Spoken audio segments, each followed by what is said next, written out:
Bismillahirrahmanirrahim. Assalamualaikum warahmatullahi wabarakatuh.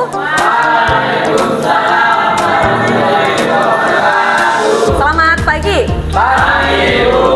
Jadi hari ini saya akan membawakan materi tentang aquascape. Jadi materi ini sebelumnya Ibu dapatkan dari BPPMPV KPTK Goa. Jadi itu Balai Pelatihan Khusus Guru memang.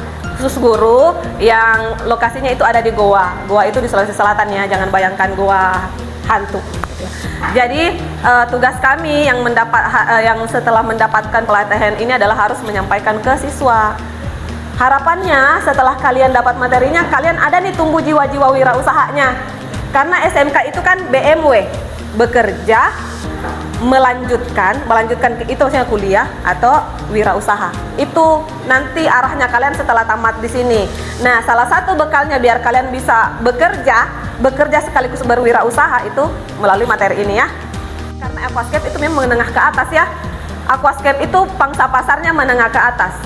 Jadi kalau harganya mahal ya memang tujuannya untuk orang-orang yang punya hobi aquascape tuh. Karena mereka kan yang suka setting di rumahnya biar ada pemandangan gitu. Oke. Apa itu aquascape? Jadi aquascape, aqua kalian sering dengar. Aqua berarti air ya. Scape pemandangan. Jadi pemandangan yang ada di dalam air. Sebenarnya kayak model-model pemandangan dalam wadah itu banyak. Ada terarium. Kalau terarium tidak pakai air, dia cuman pemandangan aja yang dia dibuat seperti ini dan tidak ada ikannya karena dia tanpa air. Yang pakai ikan itu ada dua ya, paludarium sama aquascape. Aquascape itu full semua tanamannya, batunya, kayunya di bawah air. Sedangkan paludarium setengahnya saja air, ada ranting yang akan muncul ke permukaan dan ada tanaman yang tidak terendam air. Itu paludarium. Jadi fokusnya bukan ke memelihara ikan memang. Aquascape itu fokusnya bukan memelihara ikan ya, tapi fokusnya bagaimana membuat ekosistem yang kecil untuk sarana rekreasi hiburan. Gitu aja. Oke, temanya. Jadi ada temanya ya. Tidak asal kita susun batu-batu pokoknya tersusun aja. Tidak. Biasanya aquascape itu dia akan ada satu sisi yang lebih banyak tanamannya dan ada satu sisi tuh yang kosong. Bisa dilihat di sini kan? Di sisi ini dia buat sebisa mungkin pemandangannya tuh, oh di sini tanamannya ngumpul nih, tapi di sini kita buat sepi-sepi aja. Jadi kayak bagus dilihat secara pandangan mata. Coba ini full tanaman, nggak enak kan? Jadi bayangkan kamu melihat pemandangan di gunung atau di hutan atau di sawah, bagaimana biasanya tanaman alaminya tumbuh. Tidak mungkin tanaman itu ngumpul di satu tempat, pasti ada sisi yang kosong nih, cuman rumput aja, cuman batu-batu aja. Jadi itu yang dibayangkan dulu. Bayangkan dulu temanya apa, baru kita tuangkan. Oh, saya mau bikin kayak gini nih. Ini tema alami namanya, ya. Kemudian tema selanjutnya adalah membuat air terjun di dalam. Kemarin kami juga diajarin nih kayak gini. Jadi dia ada pompa khususnya. Yang menjadi air terjun itu pasir silika yang putih itu. Jadi cara kerjanya adalah nanti ini pasirnya memang ditaruh di bawah. Nanti mesin itu akan menariknya ke atas, turun lagi ke bawah, dari bawah naik lagi ke atas, turun lagi ke bawah. Jadi memang wadahnya itu akan dibatasi pakai batu. Jadi pasirnya ketika jatuh ke bawah dia tidak melebar kemana-mana. Dia akan tetap di bawah mesin, jadi gampang disedot untuk naik lagi ke atas. Begitu terus, jadi kelihatannya kayak air terjun. Cuman untuk sebentar kalian tidak bisa melakukan ini karena kita tidak menyiapkan alat ini. Kalau ada gampang sekali, kalian tinggal menyusun batunya biar kayak air terjun, dikasih tingkat-tingkat kayak tangga. Habis itu pasang mesinnya di belakang, ambil pasirnya ditaruh di bawah biar bisa tersedot naik, kemudian turun layaknya air terjun. Ini tema yang bagus dan mahal tentunya. Kemudian tema selanjutnya, nah ini gampang susah. Hutan itu berarti kalian harus punya, kalau ketika bikin tema hutan berarti harus banyak kayu. Dan kayunya itu harus seragam bentuknya, kayak batang pohon, kemudian ada bagian-bagian rantingnya. Sebenarnya kalau kita aquascape misalnya ini tanaman nih, ini akarnya, kan?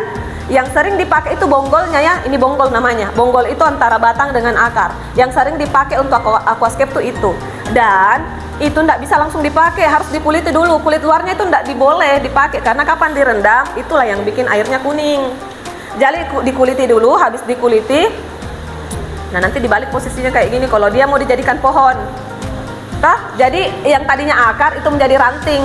Rantingnya nanti diikat-ikat tanaman kayak lumut, jadilah dia kayak pohon. Tapi bisa juga posisinya kalau misalnya kita fokusnya kayak gini kan, dia kayak batang hutan saja, jadi berarti tetap posisinya kayak gini, tinggal dibanyakin aja.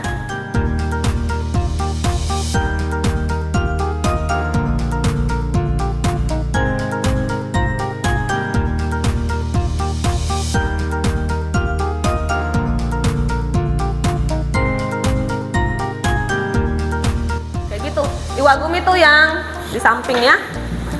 Kemudian, nah, siapa yang mau bikin tema Belanda nih? Tema Belanda itu intinya adalah dia menggunakan warna yang berbeda, merah.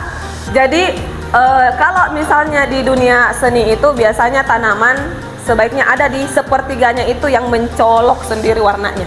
Kayak latar belakangnya Densu podcast, pernah lihat Densu?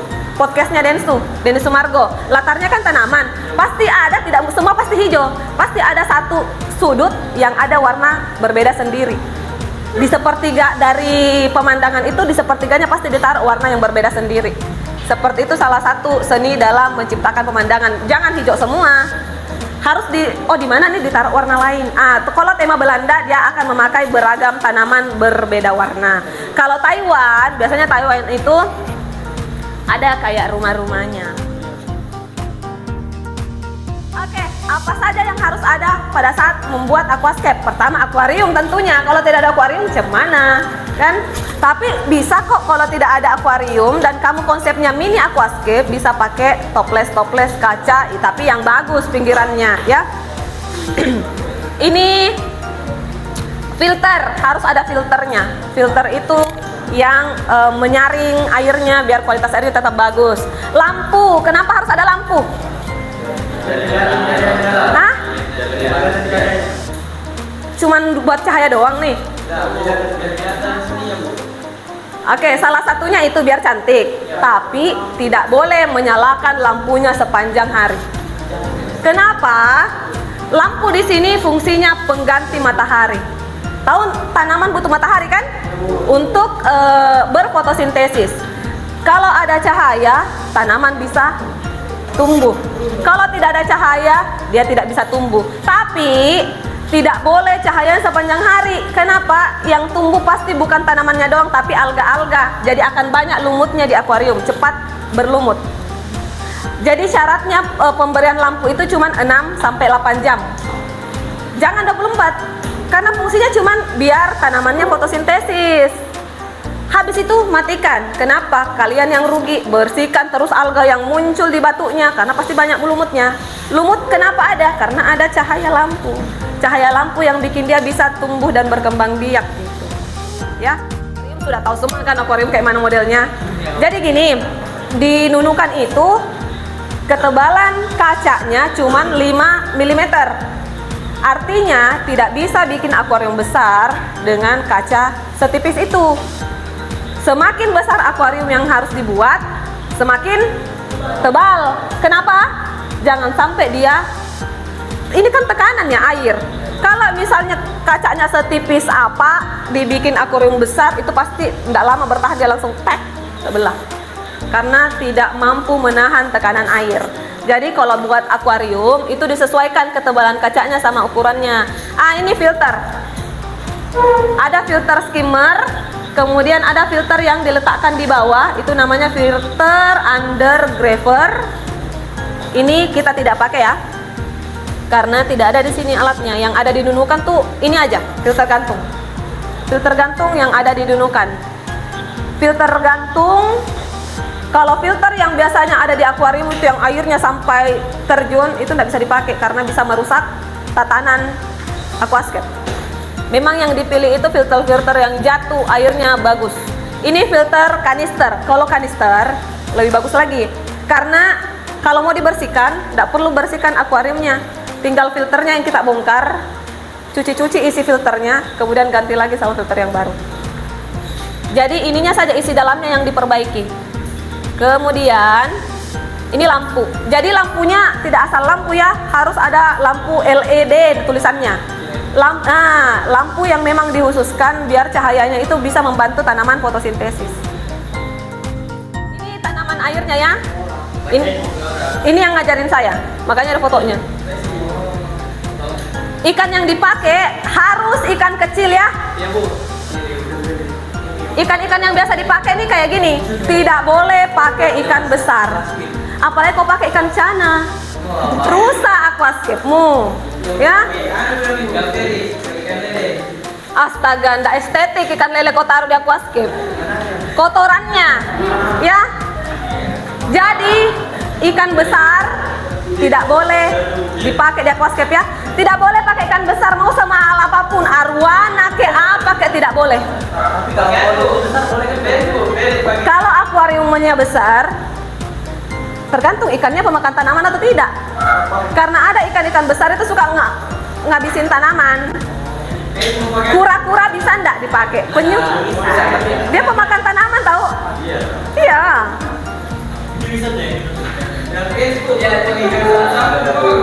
Ini juga bisa ya, keong. Fungsinya keong selain dia kayak membuat keseimbangan ekosistem, fungsinya juga untuk memakan lumut-lumut yang ada di batu. Jadi kemarin itu saya kan orangnya agak-agak malas membersihkan. Sementara aquascape itu harus dibersihkan. Saya kasih masuk ikan sapu-sapu di dalam. Tujuanku biar ikan sapu-sapu ini membersihkan akuarium. Tapi ternyata memang dia membersihkan akuarium lumut-lumutnya, tapi dia juga menyumbangkan tai paling banyak di akuarium. Banyak betul kotorannya itu ikan sapu-sapu. Makanya langsung saya ambili karena ternyata dia merusak ekosistem aquascape yang saya buat. Jadinya ngumpul tuh kotorannya di satu sudut. Dia memang kayak bikin satu sisi itu dia buang kotoran di situ aja. Memang sih bersih. Memang sih bersih batunya, tidak lumutan dibanding, tapi dia juga beolnya lebih banyak lagi. Jadi kayak lebih banyak lagi. Udang juga bisa ya, ini udang banyak kok. Kalau kalian mau beli udang online banyak kok. Ini kecil sekali ukurannya, lebih kecil dari kukumu kali. Hanya untuk menghias saja. Oke, ini ya contohnya pemandangan. Ini juga bisa. Ikannya besar karena akuariumnya besar juga. Kalau misalnya akuariumnya sebesar rumah ini, ikannya gupi, ya tidak kelihatan lah. Mana, tidak kelihatan faunanya. Jadi gini, kalau kita bikin aquascape tidak bisa kalau cuman sekedar iseng. Aquascape itu hanya bisa dilakukan oleh orang-orang yang memang hobi. Kalau hobi, kamu akan selalu membersihkan lagi. Kamu tidak akan capek yang namanya membersihkan, memangkas tanaman, karena dirawat juga tanamannya dipangkas, ya. Foto saya ya? Foto. Oke. Gilang mau bertanya. Tunggu ya, saya perlihatkan. Ini karena saya penyimpanannya pakai drive, jadi tidak langsung bisa kelihatan fotonya. Dia harus di-download dulu.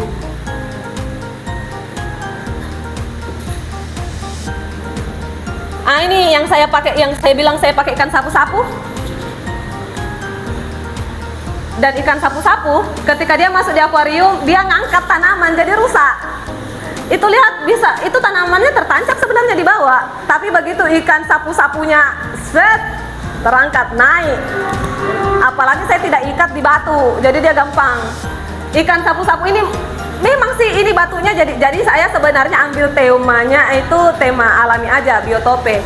Mau dibilang iwagumi juga tidak bisa karena ada tanaman yang besar. Iwagumi kan batu aja. Kan? Jadi saya kayak tema alam. Nah, di tempat sinilah dia sering buang air ikan sapu-sapu ini. Mahal pula aku belikan, mau ku buang mahal 50.000. Jadi saya bikinkan dia kolam di luar biar dia ada tempat juga. Kan ibarat kata gini, kita membeli hewan, berarti kita harus tanggung jawab sampai hewan itu mati. Jadi saya juga tidak pelihara dia karena saya sudah beli nih. Tanggung jawabku di akhirat nih, ku beli terus saya bikin dia terbengkalai, tidak kasih makan, ya saya lah yang kena sanksinya. Nanti di akhirat saya ditanya saya ikan sapu-sapu, kan ndak elit banget. Iya, ikan sapu-sapu. Dia membeli saya kemudian menelantarkan, kayak mana lah nasib. Nah, ini yang versi yang saya buat kemarin di waktu di Goa.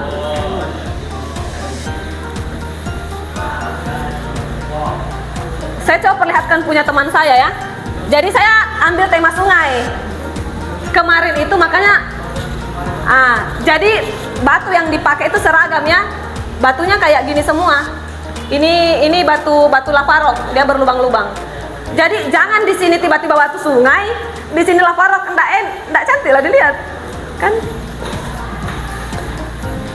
Aku coba cari yang punyanya, soalnya banyak kemarin ku foto tuh.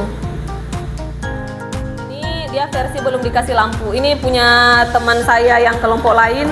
Ini kalau diisi air kasih lampu cantik nih.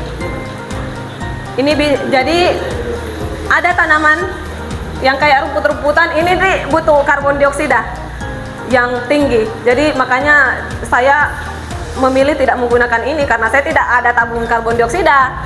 Konsekuensinya pakai ini di tanaman, kalau tidak ada karbon dioksida tambahan, ini tuh akan kuning, mati.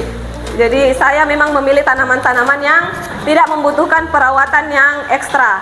Tanaman yang ada di hatchery yang sebentar kalian lihat itu tanaman yang low CO2, ya. Kebutuhan karbon dioksidanya sedikit. Oke, itu aja. Silahkan setiap kelompok tentukan temanya, ya.